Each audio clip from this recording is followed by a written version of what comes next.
যেভাবে লেখা আছে আমি সেভাবেই পড়ছি। প্রিয় রাসেল ভাই, আসসালামু আলাইকুম। আমি ভূত.com-এর একজন নিয়মিত লিসেনার। অনেকদিন ধরেই ভাবছিলাম আপনার সাথে কিছু ঘটনা শেয়ার করব, কিন্তু লেখার আলসেমিতে আর পাঠানো হয়নি। এরপরে তিনি বেশ প্রশংসা করেছেন ভূত.com-এর, সেটা আমি বাদে দিচ্ছি। তারপরে তিনি লিখছেন, আপনাকে শুনছি সেই 2016 থেকে, যদিও আপনার সাথে স্টুডিওতে দেখা হয়েছে, তবু আমি আমার পরিচয় দিচ্ছি। আমি হুমায়রা, ভূত.com-এর গোলাম রাব্বির ওয়াইফ, বলছি ঢাকার মিরপুর থেকে। অনেক ধন্যবাদ আপনাকে, এবং আমাদের মডারেটররা আসলে চমৎকার সব ঘটনা কালেক্ট করছেন, which is very good for us, এবং আশা করছি যে এইটাতে আমাদের প্রোগ্রামের মান আরও বাড়বে, কারণ তারা তো সবকিছু শুনছেন এবং সবসময় জানেন যে কোন ধরনের ঘটনাগুলো আপনাদের চাহিদা রয়েছে, তারা সেই ধরনের ঘটনাগুলোই কালেক্ট করছেন। তো যাই হোক, তারপর তিনি লিখছেন, ঘটনা বোঝার সুবিধার্থে আমি প্রথমে ঘটনার প্রেক্ষাপট বর্ণনা করে নিচ্ছি। বিষয়টি কতখানি ভৌতিক এবং মর্মান্তিক হবে আমি জানি না, লিসেনাররাই বুঝতে পারবে। যার কথা বলছি তার নাম কালাম, যদিও এটি তার ছদ্মনাম। কালাম ভাই তার চাচাতো বোন মিনারাকে অনেক পছন্দ করত ছোটবেলা থেকেই, কখনো বলার সুযোগ হয়ে ওঠেনি। কিছুটা একতরফা টাইপের ছিল তাদের ভালোবাসা। তার ধারণা ছিল কোনো চাকরি না পেলে প্রপোজাল দিলে মিনারার ফ্যামিলি কিছুতেই মেনে নেবে না, তাই সে এসএসসি পরীক্ষার পরই কিছু করার চিন্তা ভাবনা করছিল, এবং ভাগ্যক্রমে সে যে স্কুলে পড়াশোনা করেছে সেখানেই একটি দপ্তরি পদে চাকরি পেয়েছিল। এরপর সে বিয়ের প্রপোজাল দিল চাচার কাছে।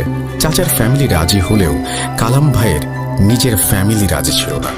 অনেক কষ্টে যখন ম্যানেজ করলো, তখন তারা কালাম ভাইকে একটা শর্ত জুড়ে দিল যে তুমি বিয়ে করতে পারো, কিন্তু তুমি আমার ঘরে থাকতে পারবে না। তোমাকে আমরা আমাদের দিঘির পাড়ে একটা ঘর তুলে দেব, ওখানে তোমাদের থাকতে হবে। কালাম ভাই শুনে একটু ভয় পেয়ে গেল, কারণ এই দিঘি কেন যেন যেমন তেমন দিঘি নয়। এখানে মানুষ দিনের বেলা যেতেই সংকোচ বোধ করে, কারণ এই দিঘি কেন্দ্রিক অনেক প্যারানর্মাল ঘটনা রয়েছে যা মানুষের মুখে মুখে রটে। তবুও পরক্ষণেই তার ভালোবাসার জন্য তাদের কথা মেনে নিল। শেষ পর্যন্ত তাদের বিয়ে হলো এবং তারা সেখানে থাকতে শুরু করলো। দেখতে দেখতে প্রায় 7 বছর পেরিয়ে গেল। এর মাঝে ছোটখাটো অনেকগুলো ঘটনা ঘটেছিল তাদের সাথে, যেমন সন্ধ্যার পরেই তারা শুনতে পেত অনেক মানুষের হাঁটাচলার শব্দ বা তাদের কথোপকথন। আমি আগেই বলেছি ওখানে দিনের বেলায় একা কেউ যেতে সাহস পেত না, তাই সেখানে কারো আড্ডা দেওয়ার বা চলাফেরার কোনো প্রশ্নই আসে না। মাঝে মাঝেই টিনের চালে হাঁটাহাঁটির শব্দ শোনা যেত, আর এভাবেই সময়গুলো পার হয়ে যাচ্ছিল। এখন আসি মূল ঘটনায়।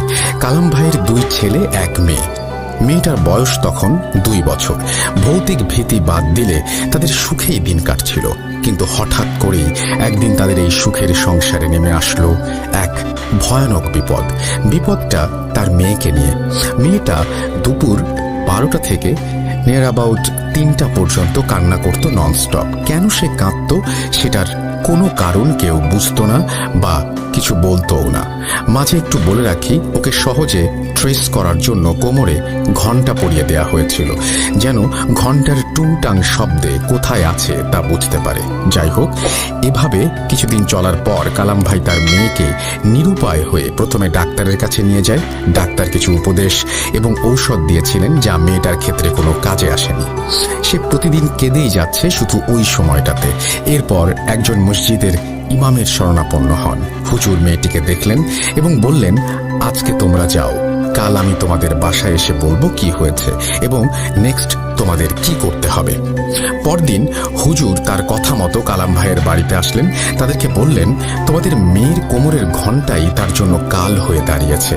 এখান থেকে চলাফেরা করে এমন একজন বৃদ্ধা জিন যার নাতনির তোমার মেয়ের ঘণ্টাটি পছন্দ হয়েছে, আর সেই জন্যই সে এই সময় তোমার মেয়েকে একটা ঘোরের মধ্যে রাখে যেন ওই বাচ্চা জিনটির সাথে খেলা করে। এবং কান্না করে, ওই সময়টা কান্না করেই পার করে।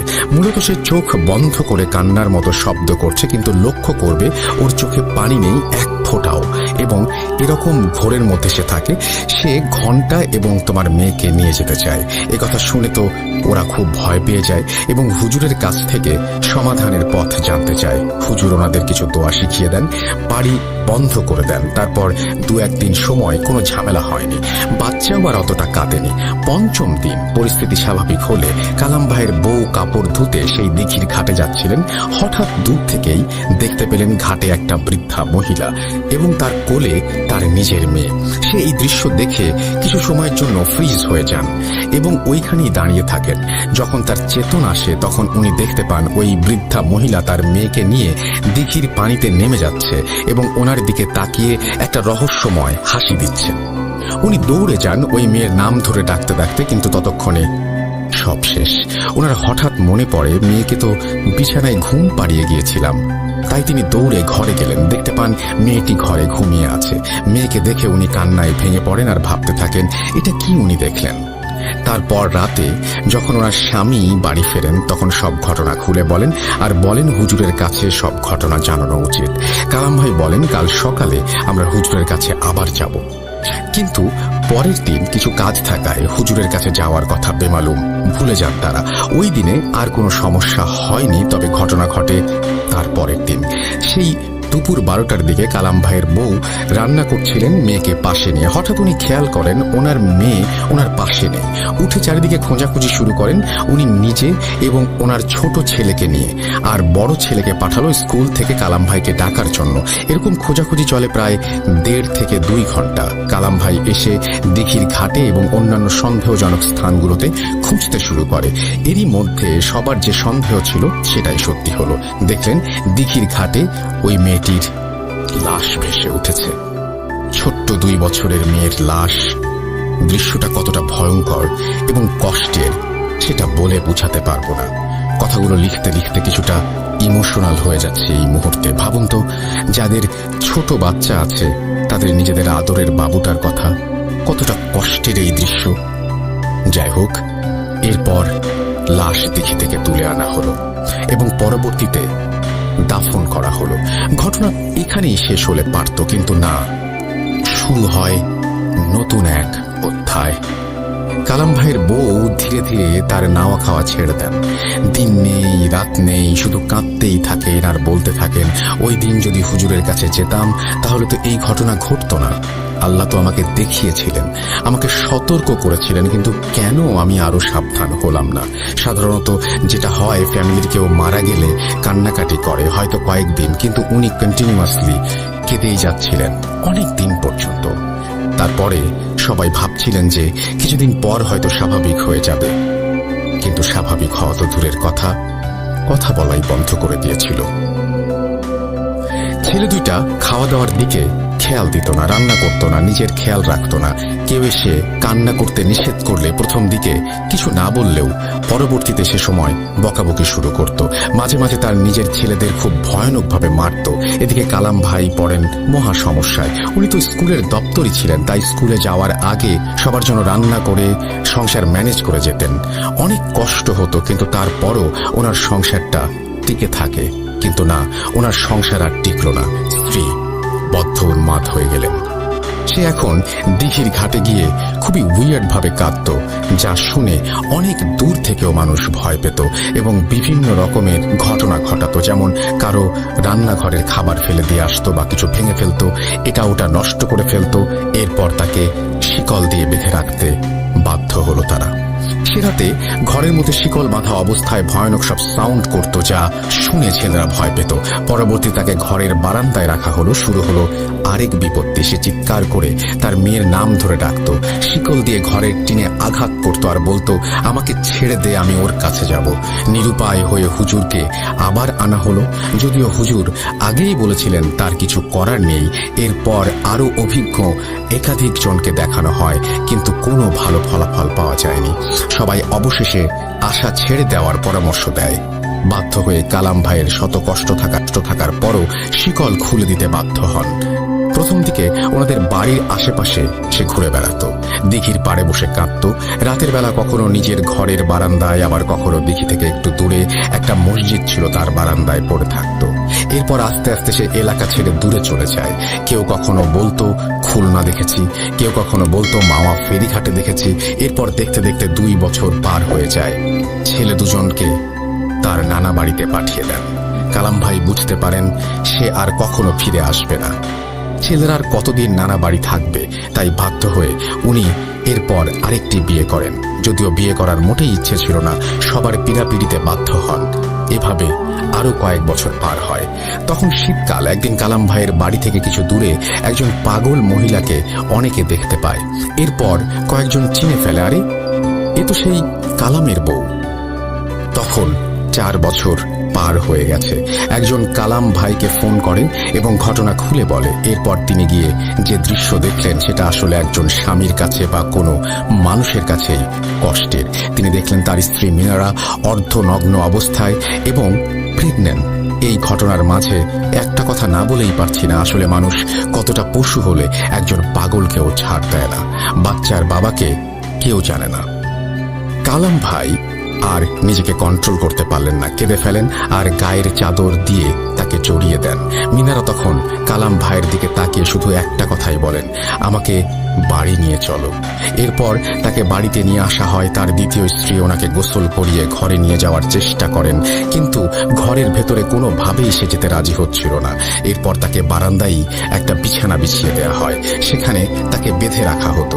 পরে তাকে ডাক্তারের কাছে নিয়ে যাওয়া হয়। ডাক্তার বলেন ডেলিভারির আর মাত্র 2-1 দিন বাকি আছে। 1 দিন পরেই সে একটা কন্যা সন্তান জন্ম দেয়। তাকে বাড়ি নিয়ে আসা হয়। এর মধ্যে চারিদিকে সংবাদ ছড়িয়ে পড়ে, অনেক মানুষ তাকে দেখতে আসে। কালাম ভাই চিন্তায় পড়ে যান, এই বাচ্চার দায়িত্ব কে নেবে? কারণ মিনারা তো এখনো পাগল এবং সে ঘরে থাকবে না, তখন কেই বাচ্চার দেখাশোনা করবে? দ্বিতীয় স্ত্রী নিশ্চয়ই এই বাচ্চার দায়িত্ব নিতে চাইবে না। এই নিয়ে খুব দুশ্চিন্তায় ছিলেন। এই সময় একটা কল আসলো তার ফোনে। ফোনের ওপাশ থেকে একজন মহিলার কণ্ঠস্বর ভেসে আসলো, যা ছিল, আপনার পাগল বউয়ের বাচ্চার দায়িত্ব নিতে চাই, কিন্তু শর্ত একটাই, আমি কে এটা জানতে চাইবেন না। কালাম ভাই আগে পিছে না ভেবে রাজি হয়ে গেলেন। যারা দেখতে এসেছিল তারা সবাই বলা বলি করছিল যে দেখতে নাকি ঠিক আগের মেয়েটার মতোই হয়েছে এই মেয়েটা। 2-3 দিন পরে কালাম ভাইয়ের ফোনে আবারও সেই মহিলার কল আসলো এবং বলল, আমরা কিছুক্ষণের মধ্যেই আসছি। মিনিট 5 পরেই দুজন বোরকা পরা মহিলা, যাদের মুখ ঢাকা, তারা মিনারার কাছে গেলেন এবং মাথায় হাত বুলিয়ে বললেন, তোমার বাচ্চা নিতে এসেছি, আশা করি তোমার আপত্তি নেই। মিনারা কিছুই বলল না। বাচ্চা ওনাদের কোলে তুলে দিল। এরপর কালাম ভাইয়ের হাতে একটি কাপড়ে পোটলা ধরিয়ে দিয়ে তারা বাচ্চা নিয়ে বেরিয়ে গেল। কালাম ভাই যেন একটা ঘোরের মধ্যে ছিল। তার ঘোর কাটতে এসে ভাবল, কাদের বাচ্চা দিলাম? তাদের পরিচয় জানলাম না, কি দিল এই কাপড়ের পোটলায়? পোটলা ফেলে রেখে সে দৌড়ে বাইরে গেল ওদেরকে খুঁজতে, কিন্তু কোথাও তাদেরকে পাওয়া গেল না। ঘরে ফিরে পোটলা খুলে তার গা শিউরে উঠল। সে এটা কি দেখছে? এটা তার মেয়ের সেই ঘণ্টাটা।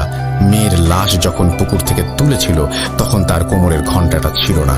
সপ্তাহে খানেক পরে মিনারা আবার বাড়ি ছেড়ে অজানার পথে নিরুদ্দেশ হয়ে যায়। একটা মানুষের জীবনের কথা এত ছোট করে লেখা যায় না, আর সবকিছুর সমাধানও হয় না। যারা শুনছেন তারা হয়তো ভাববেন, এই বাচ্চাটার বাবাকে? কেনই বা মিনারা বাচ্চার প্রসবের জন্য নিজ বাড়িতে ফিরে এসেছিলেন? কারা এই বাচ্চা নিয়ে গেল? বাচ্চাটা এখন কোথায় আছে? মিনারা আর কখনো ফিরে আসেনি। সে কি আদৌ বেঁচে আছে? এতদিন আগের হারিয়ে যাওয়া ঘণ্টাটা এই মহিলা দুজন কিভাবে পেল এবং ফিরিয়ে দিয়ে গেল? ঠিক এই প্রশ্ন আমার এবং কালাম ভাইয়ের এলাকার মানুষের। সব প্রশ্নের আসলে উত্তর সবসময় পাওয়া যায় না। কিছু বিষয় পৃথিবীতে সবসময় অমীমাংসিতই থাকে। এখন মিনারা ও কালাম ভাইয়ের 2 ছেলে বড় হয়ে গেছে। বড় ছেলে 2019 সালে BCS ক্যাডার হন এবং কোনো একটি সরকারি প্রযুক্তি বিশ্ববিদ্যালয়ের প্রফেসর হিসেবে আছেন। জানি না ঘটনাটা লিসেনার এবং আপনাদের কেমন লেগেছে। যদি একটি হরর মুভির মতো হতো তাহলে একটু পরপরই ভৌতিক সিকোয়েন্স থাকতো, কিন্তু একটি মানুষের জীবনের কাহিনী, তাই হয়তো অতটা ভৌতিক নাও লাগতে পারে। একটা মানুষের জীবন শুধু কিছু ভৌতিক বিষয়ের কারণে কতটা বদলাতে পারে তার উৎকৃষ্ট উদাহরণ হচ্ছে কালাম ভাই, এটা আমার পাঠানো প্রথম ঘটনা। আশা করি আপনার এবং লিসেনারদের ভালো লাগবে। আমার কাছে আরও ঘটনা আছে, আপনি চাইলে অবশ্যই পাঠাবো। এরপরে হুমায়রা বিনতে কবির তার ইমেল শেষ করেছেন। Thank you very much Humaira, এবং আপনাকে অনেক ধন্যবাদ এই ঘটনার জন্য। আপনারাও লিখুন russell.bhuj.com@gmail.com এই অ্যাড্রেসে। আমরা চলে যাব পরের ঘটনায়।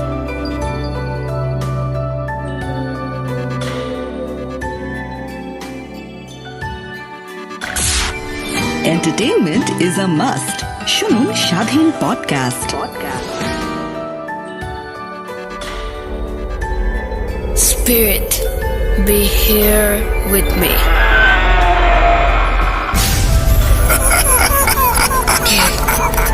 কে তুমি? Bhuj.com. The fear returns with Russell.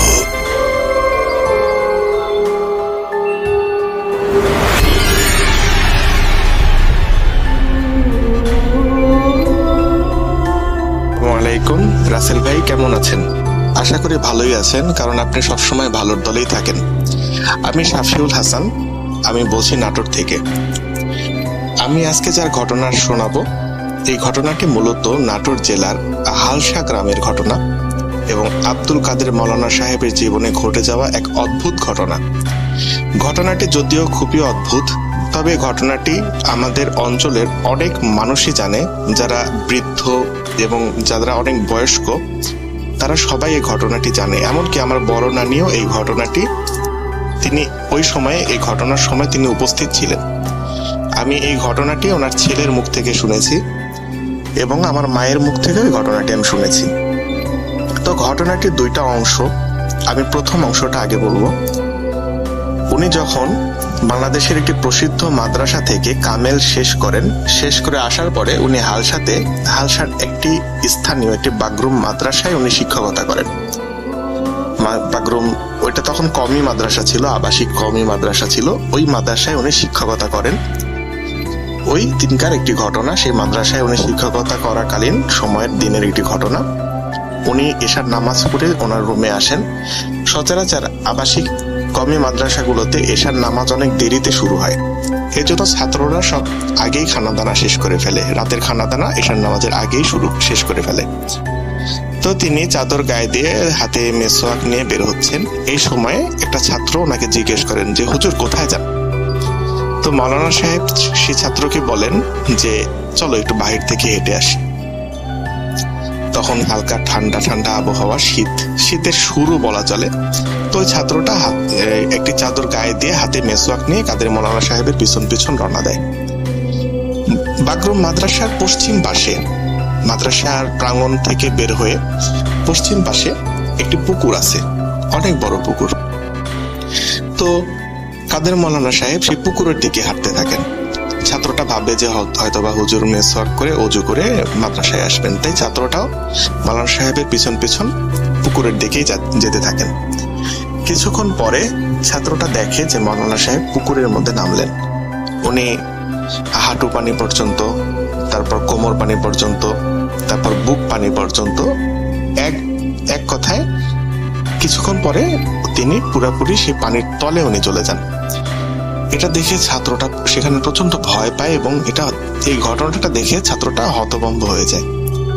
হয়ে যাওয়ার পরে কিছুক্ষণ সেই ছাত্রটা সেখানে দাঁড়ায় থাকে এবং দাঁড়ায় থাকার পরে সেই ছাত্রটা সেখান থেকে দৌড়ায় মাদ্রাসায় চলে আসে। মাদ্রাসার যে মুহতামিম হুজুর ছিলেন, মুহতামিম হুজুর এবং অন্যান্য আরো অনেকজন হুজুরকে তিনি বলেন যে, কাদের মৌলানা হুজুর তিনি পুকুরের মধ্যে নামছেন, তিনি পুকুরের তলে চলে গেছেন, তলায় গেছেন, উনি আর উঠতেছেন না। তো এটা শুনে মুহতামিম হুজুর আরো একজন দুজন হুজুর সেই ছাত্রটার সাথে তাড়াতাড়ি সেই পুকুরের দিকে যায় এবং ওনারা যখন পুকুরের দিকে যাচ্ছেন তখন ওনারা দেখতে পান যে কাদের মৌলানা সাহেব পুকুর থেকে উঠে আসতেছেন, কিন্তু ওনার শরীর কোনো ভিজা নাই, ওনার চুল ভিজা নাই, ওনার দাড়িও ভিজা নাই। উনি সম্পূর্ণ শুকনা একজন মানুষ, কেউ দেখলে বুঝবেই না যে উনি পুকুরের মধ্যে নামছেন। তখন হুজুররা মৌলানা সাহেবকে বলেন যে, হুজুর আপনি ভালো আছেন? আপনার কি শরীর স্বাস্থ্য ভালো আছে? কাদের মৌলানা সাহেব হুজুরদেরকে মুচকি হেসে বলেন যে, হ্যাঁ আমি আলহামদুলিল্লাহ ভালো আছি। সেদিন এই ঘটনাটি এখানেই শেষ। তার পরবর্তীতে হালসাতে ওনার যে দিনিয়া মাদ্রাসার কার্যক্রম চলছিল, তখন দিনিয়া মাদ্রাসার কাজটা শেষ হয়ে যায়। দিনিয়া মাদ্রাসা উনি প্রতিষ্ঠা করেন হালসায়। তো ওই মাদ্রাসার কাজ শেষ হওয়ার পরে উনি ওনার পরিবার নিয়ে সেই মাদ্রাসার হুজরাখানাতে তিনি অবস্থান নেন এবং সেই হুজরাখানাতে তিনি থাকতেন এবং মাদ্রাসার কার্যক্রম চালাতেন। মাদ্রাসার বাহিরেই একটি অনেক পুরাতন একটা মসজিদ ছিল। সেই মসজিদটা কবে হয়েছে, কারা তৈরি করছে, এটা গ্রামবাসী কেউই জানে না। এখনো পর্যন্ত এটা কেউ জানে না যে সেই মসজিদটা আদৌ কবে হয়েছিল। তো মাদ্রাসাটি তিনি মূলত সেই মসজিদের পাশেই প্রতিষ্ঠা করেন ওনার নিজস্ব জায়গার উপরে। তো তিনি এশার নামাজ পড়ে মসজিদ থেকে বের হন। তার কিছুক্ষণ পরে মৌলানা সাহেবকে আর পাওয়া যায় না, কেউ খুঁজে পাচ্ছেন না। ওনার বড় ছেলে চারিদিকে খুঁজতেছেন, মসজিদের বাহিরে, কবরস্থান, আশপাশে সবকিছু খোঁজার পরেও উনি কাদের মৌলানা সাহেবকে কোথাও পেলেন না। তো এক পর্যায়ে বেশ কিছুক্ষণ পরে ওনার বড় ছেলে দেখতে পায় ওনার আব্বা হুজরাখানার পিছনে অজ্ঞান হয়ে পড়ে আছেন। তো উনি যখন এটা দেখতে পান তখন হই হুল্লা শুরু হয়ে যায়, সবাই তাড়াতাড়ি হুজুরের কাছে যান। যাওয়ার পরে ওনাকে হাতে দিয়ে ধরাধরি করে এক পর্যায়ে ওনাকে নিয়ে আসেন। নিয়ে আসার পরে কাদের মৌলানা সাহেবের যখন জ্ঞান ফিরে তখন ওনাকে জিজ্ঞেস করেন যে আব্বা কি হয়েছিল, আপনাকে খুঁজলাম, আমরা এদিকেও আসছিলাম, আপনাকে দেখি নাই, তারপরে আমি দেখলাম যে আপনি এখানে অজ্ঞান হয়ে পড়ে আছেন। সেদিন মৌলানা সাহেব কাউকে কিছু বলেন নাই। তিনি খালি ওনার ছেলেকে বলেন যে তুমি কালকে যেয়ে তোমার দাদাকে একটু খবর দিবা, তোমার দাদা যেন একটু আসে। তো পরদিন সকালবেলা কাদের মৌলানা সাহেবের আব্বা আসেন।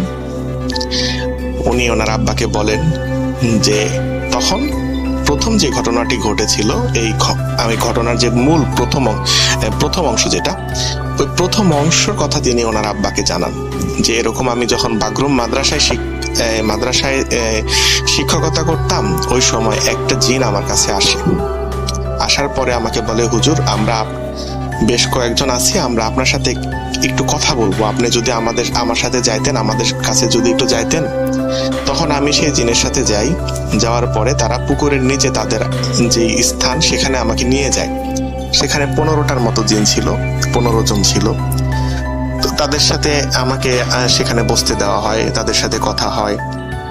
এক পর্যায়ে তারা আমাকে বলে যে হুজুর জিনেরা শ্রেষ্ঠ মানুষের চাইতে, কিন্তু আমি সেটা স্বীকার করি না, যে না, মানুষের চাইতে জিন কখনোই শ্রেষ্ঠ হইতে পারে না। তো কারণ আল্লাহ তাআলা কোরআনে মানুষকে আশরাফুল মাখলুকাত বলে আখ্যায়িত করছেন, তাই মানুষই সর্বশ্রেষ্ঠ, জিন কখনোই সর্বশ্রেষ্ঠ হতে পারে না। তো আমি এটা বলে সেখান থেকে চলে আসি। আসার পরে যে গতকালকে জিনেরা আমাকে নিয়ে যায়, নিয়ে যাওয়ার পরে এইখানেও তারা আমার সাথে একই বিষয়ে তর্ক করে। আমি এখনো বললাম যে না, জিনেরা কখনোই শ্রেষ্ঠ হয় না, আমি এটা কোনোদিনই মানতে পারবো না। তারপর তারা আমাকে প্রস্তাব করে যে হুজুর আমরা আপনার সাথে বাহাস করব। তো বাহাস মূলত তর্কযুদ্ধ, দলিল, যুক্তি ইত্যাদি পেশ করে কোনো বিষয়কে প্রমাণ করার নাম হচ্ছে বাহাস। তো মাওলানা সাহেব রাজি হন, ঠিক আছে তোমরা বাহাস করতে চাও, কোনো সমস্যা নাই, আমি তোমাদের সাথে বাহাস করব। তো তোমরা কবে বাহাস করবা? তখন জিনেরা মাওলানা সাহেবকে বলেন যে আমরা আপনার সাথে মঙ্গলবারে বাহাস করব। তখন মাওলানা সাহেব বলেন ঠিক আছে, মঙ্গলবারে জোহরের ওয়াক্তের আগ দিয়ে তোমরা আমার বাসায় আসবে, তোমাদের সাথে আমি বাহাস করব। তো এই ঘটনাটা যখন তিনি ওনার আব্বাকে জানান, ওনার আব্বা অনেক ঘাবড়ে যান এবং বলেন যে তুমি এত বড় একটা কাজ করবে, তোমার এটা করা কি ঠিক হবে? যদি তারা তোমার কোনো ক্ষতি করে। ওনাকে সাবধান করে দেন, কিন্তু মাওলানা সাহেব বলেন যে না, আমার কিছুই হবে না ইনশাআল্লাহ, আমি একজন আলেম, আমি এটা কোনোদিনই মেনে নিতে পারবো না, তাদের অবাস্তব প্রস্তাব আমি কখনোই মানতে পারবো না, তাদের সাথে আমি বাহাস অবশ্যই করব, তা না হলে তারা আমাকে আরো জ্বালাবে। তো কাদের মাওলানা সাহেবের কথা শুনে ওনার আব্বা বলেন ঠিক আছে বাবা, যেটাই করো তুমি সাবধানতা অবলম্বন করো। তো সেদিন চলে যান। আর গ্রামের একটা বিষয় হচ্ছে, একটা জিনিস যখন ঘটে, এক মুখ দুই মুখ হইতে হইতে অনেক মানুষের মধ্যে ছড়ায় যায়, সেটা জানাজানি হয়। তো এরকম অনেক মানুষই শুনতে পায় যে মাওলানা সাহেবের সাথে জিনদের বাহাস হবে। তো সেদিন অনেক মানুষ উপস্থিত হয় হালসা দিনিয়া মাদ্রাসায় হুজুরের সাথে বাহাস দেখার জন্য। তো ওনার যে হুজরাখানাটা ছিল সেটা মূলত ছিল তখনকার যুগের অনেক মোটা করে দেওয়াল দিয়ে মাটির একটি হুজরাখানা, যার উত্তর দিকে 2টা জানালা ছিল, কাঠের জানালা, আর পূর্ব দিকে ছিল একটা দরজা, কাঠের দরজা। ঘরের মাঝখানে তিনি পিঁড়ি নিয়ে বসে আছেন, আমরা স্থানীয় ভাষায় পিঁড়ি বলি, কাঠের পিঁড়ি। তিনি পিঁড়িতে বসছেন। বসে উনি কিছুক্ষণ পরে বললেন যে তোমরা ঘর থেকে বের হয়ে যাও। অনেকজন মানুষ ঘরের মধ্যে ছিল হুজুরের বাহাজ দেখার জন্য, বাহিরেও মানুষ ছিল, দরজার দিকে, জানালার দিকে, অনেক 4 সাইডেই মানুষজন ছিল, অনেক মানুষ হয়ে গেছিল। তো মাওলানা সাহেব তাদের উদ্দেশ্যে বললেন যে আপনারা ঘর থেকে এখন বের হয়ে যান আর দরজাটা ফাঁকা রাখেন, দরজার সামনে কেউ থাকবেন না। তখন মানুষজন ঘর থেকে বের হয়ে গেল আর দরজার সামনে ফাঁকা রাখলো। অনেক মানুষ জানালার কাছে ভিড় করলো, জানালা দিয়ে দেখার জন্য, মাওলানা সাহেবের বাহাজ দেখার জন্য জানালার সামনে অনেক মানুষ ভিড় করলো। তো কিছুক্ষণ পর একটা গরম বাতাস ঘরের মধ্যে প্রবেশ করলো, একটা দমকা, একটা গরম বাতাস। যখনই বাতাসটা ঘরের মধ্যে প্রবেশ করলো, সাথে সাথে কাদের মাওলানা সাহেব বসা অবস্থা থেকে মাটির সাথে লুটায় পড়লেন, ওনার মাথা মাটির সাথে লুটে পড়ল। অনেকটা দেখে মনে হচ্ছে অনেক মানুষ মিলে মাওলানা সাহেবকে চেপে ধরে মাটির সাথে মিশাই দিচ্ছেন, এরকম একটা অবস্থা। মানুষজন তাকায় তাকায় দেখতেছেন, কারো কিচ্ছু করার ক্ষমতা নাই, কারণ কারো সাহস ছিল না এই ঘরের মধ্যে গিয়ে জিনদের সাথে লড়াই করার। মানুষজন নিরুপায় হয়ে তাকায় তাকায় দেখতেছেন। কাদের মাওলানা সাহেবের মুখ দিয়ে এক পর্যায়ে গোঙানির মতো আওয়াজ শুরু হলো। তো এরকম কিছুক্ষণ চলতে চলতে আল্লাহু আকবার বলে মাওলানা সাহেব উঠে দাঁড়ালেন এবং ওনার বাঁ হাত দিয়ে কিছু একটা তিনি ধরলেন।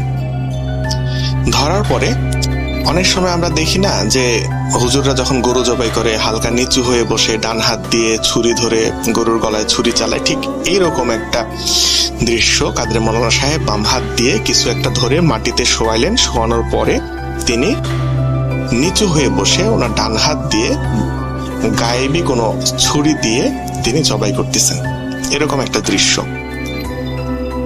এরকম করে 1টা 2টা 7টা তিনি জিন যখন জবাই করলেন, এর মধ্যে এই জিনদের যে গোত্র ছিল, এই গোত্রের যে সর্দার তিনি উপস্থিত হলেন। জিনরা অনেক দ্রুতগামী হয়, তারা সচরাচর এক স্থান থেকে আরেক স্থান খুব দ্রুত যেতে পারে, চোখের পলকে নিমেষের মধ্যে তারা এক স্থান থেকে আরেক স্থানে যেতে পারে। তো জিনদের যে সর্দার তিনি আসলেন, এসে মাওলানা সাহেবকে সালাম দিয়ে মাওলানা সাহেবকে বললেন যে হুজুর, এরা সবাই বাচ্চা জিন, আপনি এদেরকে ক্ষমা করে দেন, এরা ভুল করে ফেলছে, আপনার সাথে এরা বেয়াদবি করছে, এরা আসলে বুঝতে পারেনি, আপনি এদেরকে মাফ করে দেন। তখন কাদের মাওলানা সাহেব বললেন যে না, এটা কিছুতেই হতে পারে না, আমি এদের সাথে বাহাস করতে চাইছিলাম, আর তাছাড়া তারাও তো আমার সাথে বাহাস করতে চাইছিল, কিন্তু তারা কি করলো, তারা এসে আমার উপর আক্রমণ করলো, আমাকে হত্যার চেষ্টা করতেছে, এরা হত্যার চেষ্টা করলো, আমি এদেরকে কেমনে ছাড়ি? তখন সেই জিনের সর্দার বলল, হুজুর, আপনি তো 7টাকে মারছেন, আপনি তো এদেরকে শাস্তি দিছেন, আর বাদ বাকি যারা আছে আপনি তাদেরকে দয়া করে মাফ করে দেন, এরা আর কোনোদিন আপনাকে বিরক্ত করবে না, আপনার সামনেও আসবে না। তখন যে 8টা জিন বেঁচে ছিল, সেই 8টা জিনও হুজুরের হাতে পায়ে ধরে আকুতি মিনতি করা শুরু করলো। তো এক পর্যায়ে কাদের মাওলানা সাহেবের মন একটু নরম হয় এবং তিনি বলেন যে আচ্ছা ঠিক আছে, আমি এদেরকে মাফ করব, তবে একটা শর্ত। সেই শর্তটা হচ্ছে, আমি যখনই এদেরকে ডাকবো তখনই এদের আমার কাছে আসতে হবে।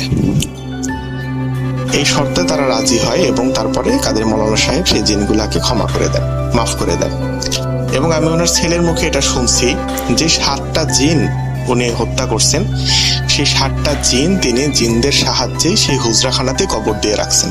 এই কথাটা আমি ওনার ছেলের কাছ থেকে শুনছি। এই ছিল আমার ঘটনা।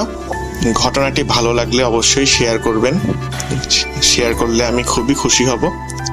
ভূত.com এটাই আমার প্রথম ঘটনা। আমি 2013 সাল থেকে ভূত এফএমের একজন ভক্ত ছিলাম।